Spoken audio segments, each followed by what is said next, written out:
السلام عليكم ورحمة الله وبركاته.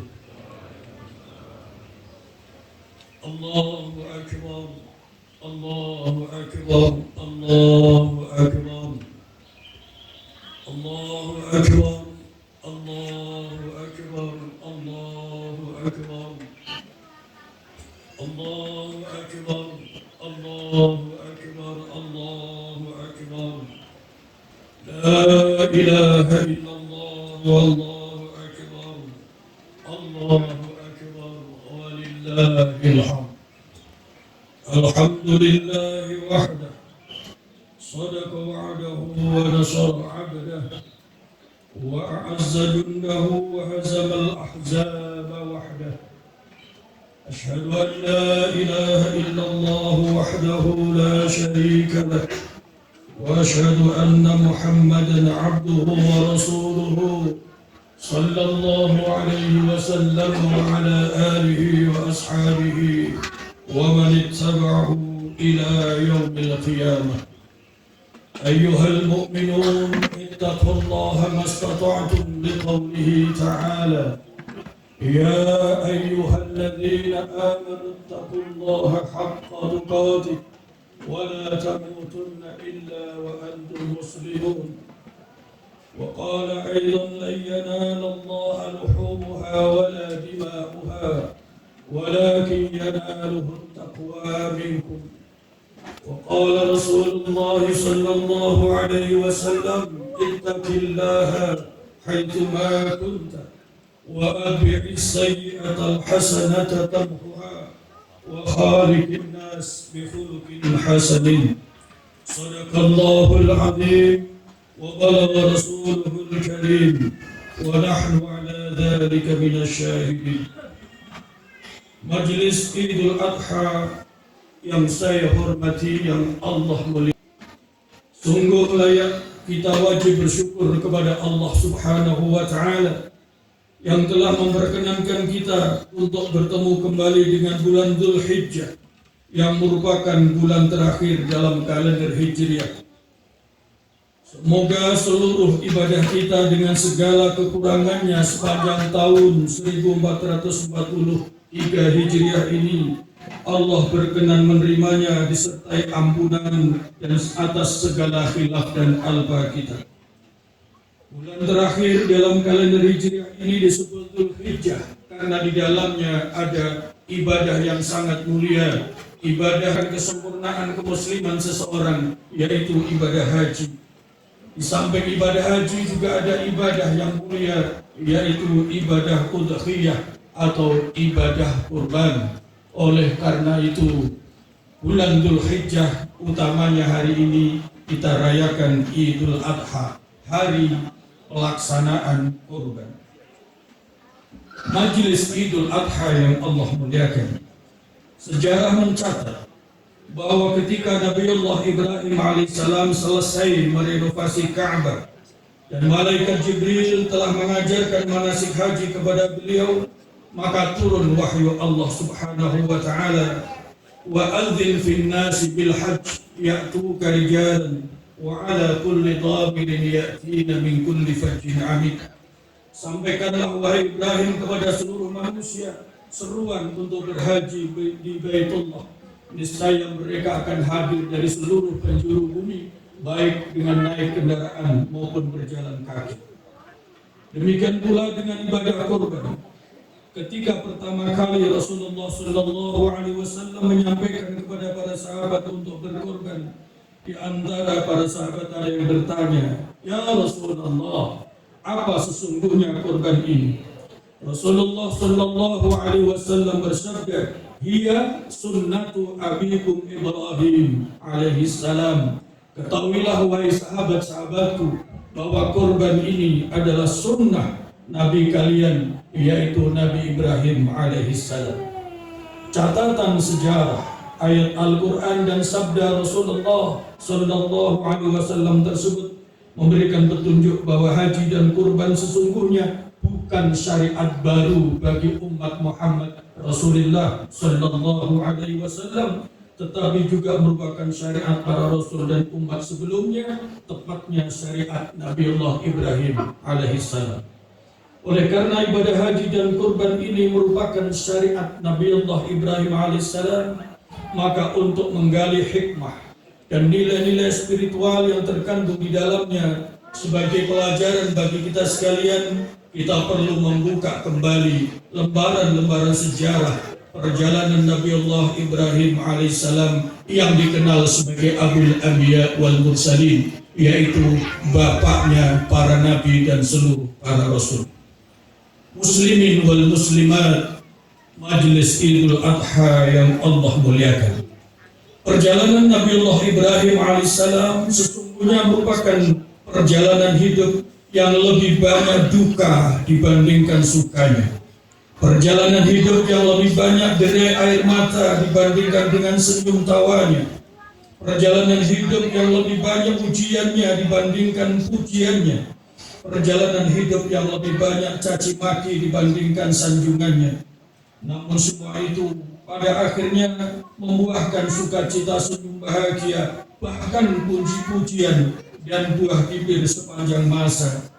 Ujian yang bertubi-tubi itu melahirkan kemuliaan Nabiullah Ibrahim alaihissalam, bahkan seluruh umat manusia, terutama keturunan Nabiullah Ibrahim alaihissalam.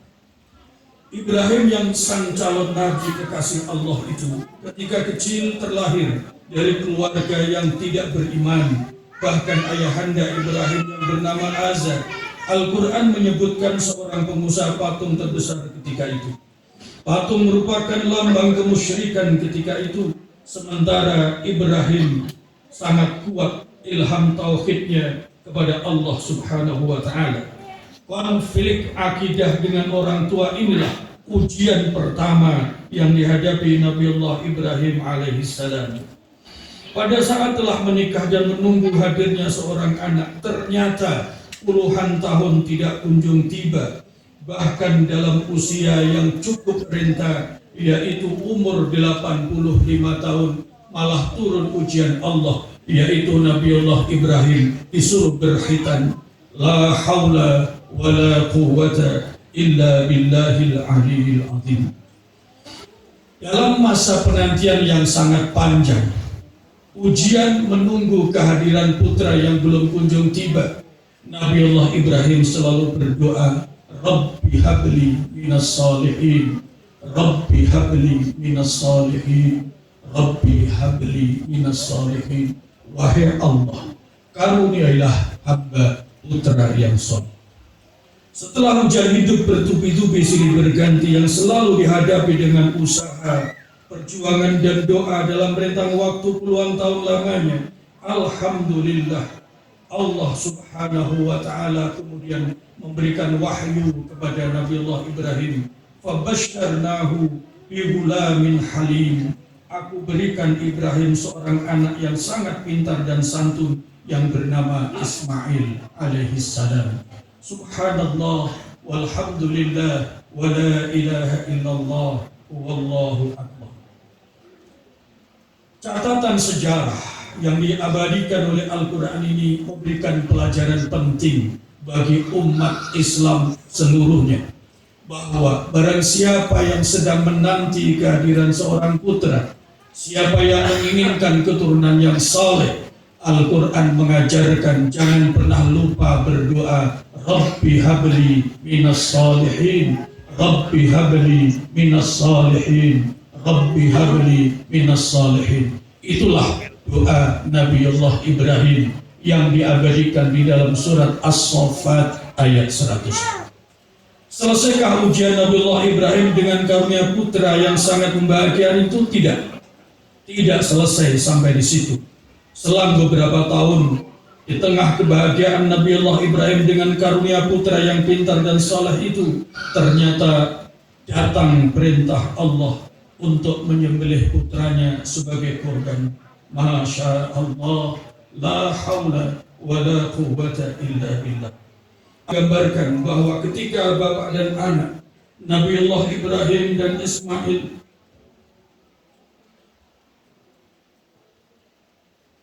telah siap melaksanakan kurban, sang anak dengan penuh kepasrahan telah membaringkan diri di lubang pemotongan. Seorang bapak Nabiullah Ibrahim yang sedang di tengah-tengah cintanya kepada anaknya harus melaksanakan kurban. Tetapi Nabiullah Ibrahim tidak ragu. Allah tidak pernah akan mencelakakan umatnya. Ketika Allah memberikan ujian makin berat, maka seorang muslim beriman faham betul ujian berat itu akan diganti oleh Allah karena lebih besar lagi. Itu sebabnya Nabiullah Ibrahim alaihissalam dengan penuh ketabahan siap menjadikan Ismail sebagai kurban. Tetapi ketika kurban itu akan dilaksanakan, ternyata Allah memanggil, "Ya Ibrahim, qad saddaqta ar-ru'ya, inna kadzalika najzil muhsinin." Wahai Ibrahim, saya sudah tahu, saya sudah melihat, saya sudah menyaksikan engkau telah yakin dan benar membenarkan wahyu untuk mengalahkan cintamu kepada anakmu demi memenuhi perintahku melaksanakan. Oleh karena itu, sekarang saatnya aku ganti kurbanmu, bukan mengorbankan Ismail, tetapi kurban dengan seekor domba yang besar. Sampai di sini majelis Idul Adha yang Allah muliakan. Dalam rangka melaksanakan syariat Islam, melaksanakan ketaatan kepada Allah, modal yang penting adalah husnuzon kepada Allah, berbaik sangka kepada Allah. Ketika ujian itu berat dan beratnya dalam melaksanakan syariat Islam, iman kita harus kita kedepankan. Allah tidak bermaksud memberatkan manusia. Allah tidak bermaksud mencelakakan manusia dengan syariatnya yang berat. Tapi Allah semata-mata ingin membuktikan bahwa hambanya taat kepada Allah dengan bekal iman dan ilmu. Ketika husnuzon buruk, baik sangka seperti itu muncul, ketika seorang hamba dengan iman dan ilmunya mampu berbaik sangka kepada Allah, bahwa ujian melalui pelaksanaan syariat Islam semata-mata ujian tidak akan mencelakakan manusia, maka Allah di kemudian hari pasti mengganti dengan ganti yang lebih baik. Itulah pelajaran penting yang diberikan contoh oleh Nabiullah Ibrahim alaihissalam. Hatinya merasa berat karena sedang mencintai putranya yang diharapkan puluhan tahun. Dengan doa Rabbi habli minas sholihin, dan saat senang-senangnya dengan putranya ternyata datang ujian Allah untuk mengorbankannya. Seberat apapun karena ketaatannya kepada Allah, itu pun dilaksanakan. Dan ternyata benar, shadaqallahul azim, Allah tidak akan pernah mencelakakan umatnya. Dan ketika ada ujian berat, maka akan diganti karunia yang lebih besar. Ternyata setelah itu Allah kemudian berfirman, wa idzibtala Ibrahim rabbuhu bikalimatin fa'atammahunna. Nabi Ibrahim telah lulus dengan ujian-ujian yang berat dari Allah Subhanahu wa ta'ala. Setelah lulus ujian itulah datang karunia Allah dengan firman-Nya, qala inni ja'iluka lin-nasi imama. Wahai Ibrahim, engkau telah lulus melalui menghadapi, menyelesaikan seluruh ujian yang aku berikan. Oleh karena itu sebagai gantinya hari ini aku angkat, aku jadikan engkau sebagai imam, pemimpin bagi manusia. Nabiullah Ibrahim kemudian memohon kepada Allah, qala wa min dzurriyyati, wahai Allah, atas nama Rahman dan Rahim serta kemurahan-Mu, aku mohon yang Engkau jadikan pemimpin hendaklah bukan hanya aku, tapi seluruh keturunanku. Allah pun menjawab, qala la yanalu ahdiz zalimin. Saya penuhi Ibrahim permintaanmu agar engkau dan seluruh keturunanmu jadi pemimpin, dengan catatan tidak boleh jadi pemimpin keturunan-keturunanmu yang zalim. Oleh karena itu kriteria memilih kepemimpinan yang pertama adalah orang yang adil, dan orang yang adil itu adalah orang yang bertauhid, kepada Allah Subhanahu wa Ta'ala. Karena apa? Orang yang musyrik, orang yang kafir, orang yang tidak beriman itu dianggap orang yang tidak adil. Seperti pesan dalam Al-Quran, nasihat Luqman Al-Hakim, ya bunayya la tusyrik billah, wahai anakku, jangan sekali-kali syirik kepada Allah. Inna syirka la zulmun azim, karena syirik itu adalah zalim yang paling besar. Majelis Idul Adha yang Allah muliakan, ternyata Nabiullah Ibrahim memiliki 2 orang anak yang dua-duanya menjadi rasul, pemimpin umat. Yang pertama Nabi Ishak melahirkan para nabi dan para rasul sepanjang zaman, seluruh anak cucunya menjadi nabi dan rasul Bani Israel. Sementara Ismail melahirkan pemimpin utama, pemimpin akhir zaman, imam para nabi dan rasul, rasul akhir zaman, yaitu Rasulullah Muhammad sallallahu alaihi wasallam. Rasulullah sallallahu alaihi wasallam pernah bersabda, saya ini adalah rasul yang terakhir, memimpin umat yang terakhir, tetapi saya kelak di kemudian hari, di hari kiamat, adalah pemimpin seluruh manusia. Kunci surga ada di tanganku. Allah tidak mengizinkan seluruh umat sebelumnya, para nabi sebelumnya tidak diizinkan masuk surga, kecuali dan sebelum saya yang membuka surga lebih dulu. Disinilah pentingnya kita bersyukur kepada Allah memiliki seorang Nabi Muhammad sallallahu alaihi wasallam, pemimpin akhir zaman. Walaupun lahirnya terakhir, tapi beliau menjadi imamul anbiya wal mursalin, pemimpin imam para nabi dan para rasul. Bahkan kunci surga ada di tangannya. Beliau berhak masuk surga lebih dulu dan otomatis mengajak umatnya yang taat dan menyintai beliau. Rasulullah bersabda, al-mar'u ma'a man ahabba. Seseorang itu akan bersama dengan orang yang dicintai. Maka ketika sebagai umat Rasulullah cinta kepada Nabi, cinta kepada Rasul dengan cara mengikuti syariatnya, satu di antaranya melaksanakan kurban, maka sudah pasti akan bersama beliau kelak di surga Allah Subhanahu wa Ta'ala. Di antara doa Nabi Ibrahim adalah Rabbi ij'al hadza baladan amina warzuq ahlahu minats thamarat man amana minhum billahi wal yawmil akhir. Di antara doa Nabi Ibrahim alaihissalam yang tampak terkabul dan akan dinikmati manusia sepanjang zaman adalah kemakmuran kota suci Makkah dan Madinah. Kemakmuran kota suci Makkah dan Madinah dengan ibadah hajinya tidak lain adalah salah satunya berkah doa Nabiullah Ibrahim alaihissalam. Kalau demikian maka layak jika umat Rasulullah SAW patut berbangga, patut bersyukur dengan cara mengikuti, menaati dan menyintai Rasulullah SAW sebagai wujud peneladanan kecintaan kepada Nabiullah Ibrahim alaihissalam.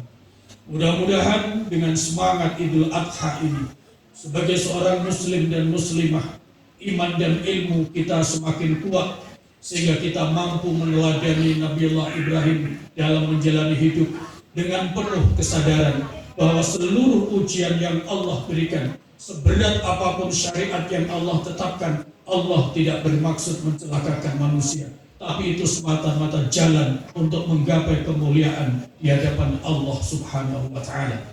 Sebagai penutup, mari kita berdoa kepada Allah. Mudah-mudahan serangkaian amalan kita sepanjang tahun 1443 Hijriah ini diterima dengan sempurna oleh Allah Subhanahu wa Ta'ala. Bukan karena kesempurnaan ibadah kita, tetapi karena rahman dan rahimnya Allah Subhanahu wa Ta'ala. Allahumma ighfir lana wal muslimin fa innaka ghafurur rahim wa'fu anna wal muslimin fa innaka 'afuwwun karim wa tub 'alaina wal muslimin fa innaka antat tawwab warhamna wal muslimin fa innaka khairur rahimin wansur muslimin fa innaka khairun nasirin wa sallimna wal muslimin fa innaka 'ala kulli syai'in qadir. Allahumma barik lana fi umrina Wahai Allah, berkailah umur kami. Wa barik lana fi ilmina, berkailah ilmu kami. Wa barik lana fi a'malina, berkailah amal-amal saleh kami. Wa barik lana fi rizkina, berkailah rizki-rizki kami. Wa barik lana fi ahlina wa auladina wa dzurriyyatina, berkailah keluarga kami, keturunan kami dan seluruh dzurriyyah kami. Wa barik lana ya Allah fi kulli ma a'taitana, berikanlah keberkahan apapun yang Engkau karuniakan kepada kami. Allahumma tawil a'marana fi sihhati wal afiyah, ya Allah panjangkan usia kami dalam keadaan sehat wal afiyah. Wa tawil a'marana fi najah was sa'adah, panjangkan usia kami senantiasa dalam sukses dan bahagia. Wa tawil a'marana fil ibadati wal khairi was salamati wa husnil khatimah, panjangkan usia kami ya Allah, senantiasa istiqomah dalam ibadah, senantiasa istiqomah dalam kebaikan. Selamatkan kami ya Allah dari segala mara bahaya kehidupan, dan jika saatnya tiba untuk kembali ke hadirat-Mu, berikan kami ya Allah husnul khatimah, berikan kami ya Allah husnul khatimah, berikan kami ya Allah husnul khatimah.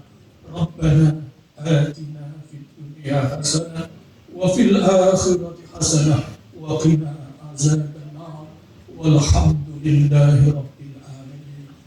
Ibadallah, inna Allah ya'murukum bil 'adli wal ihsan wa ita'i dzil qurba wa yanha 'anil fahsya'i wal munkar wal baghi ya'idukum la'allakum tadhakkarun. Fadhkurullaha al-'azim yadhkurkum was'aluhu min fadlihi yu'tikum wa ladhikrullahi akbar. Allahu akbar, Allahu akbar, Allahu akbar. La ilaha illallah wallahu akbar. Allahu akbar walillahil hamd. Allahu akbar, Allahu akbar, Allahu akbar. La ilaha illallah wallahu akbar.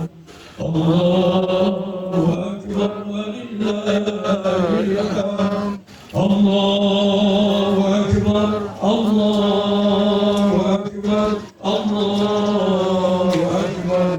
La ilaha illallah wallahu akbar. Allahu akbar walillahil hamd. Allahu akbar, Allahu akbar, Allahu akbar. La ilaha illallah wallahu akbar. Allah